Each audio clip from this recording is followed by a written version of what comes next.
Bonjour, c'est Mathilde de chez Factorial et aujourd'hui nous allons parler d'un aspect crucial du processus de recrutement, la période d'essai. Commençons par les bases. Donc qu'est-ce que la période d'essai et qu'est-ce qu'on essaie vraiment? Alors c'est une période initiale après l'embauche pendant laquelle l'employeur évalue les compétences et l'adaptation du nouvel employé à l'environnement de travail. Pourquoi est-ce important? Donc en fait c'est une période cruciale pour les deux parties afin de s'assurer que l'ajustement est optimal. Donc la période d'essai n'est pas obligatoire, en fait c'est un processus d'évaluation managériale qui se trouve dans la phase d'onboarding. La durée d'une période d'essai peut varier, mais elle ne peut jamais dépasser les 8 mois dans tous les cas. Donc on va vous donner quelques exemples.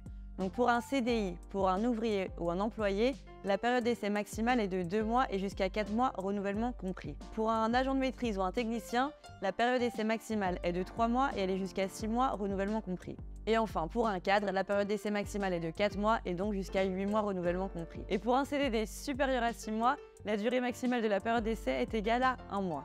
Voici quelques points à savoir sur la période d'essai.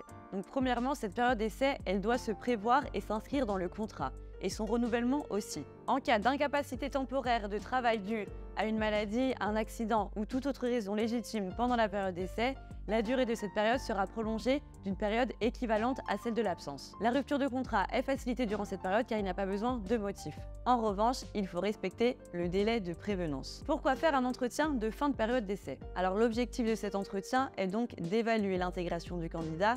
Pour le faire, il est important d'utiliser un modèle afin de le faire correctement. Cet entretien dure généralement 1 heure ou 1 heure et demie et il se fait 15 jours avant la date de fin. Il est très important de bien préparer ce rendez-vous et vous trouverez en description un modèle gratuit téléchargeable d'entretien de fin de période d'essai.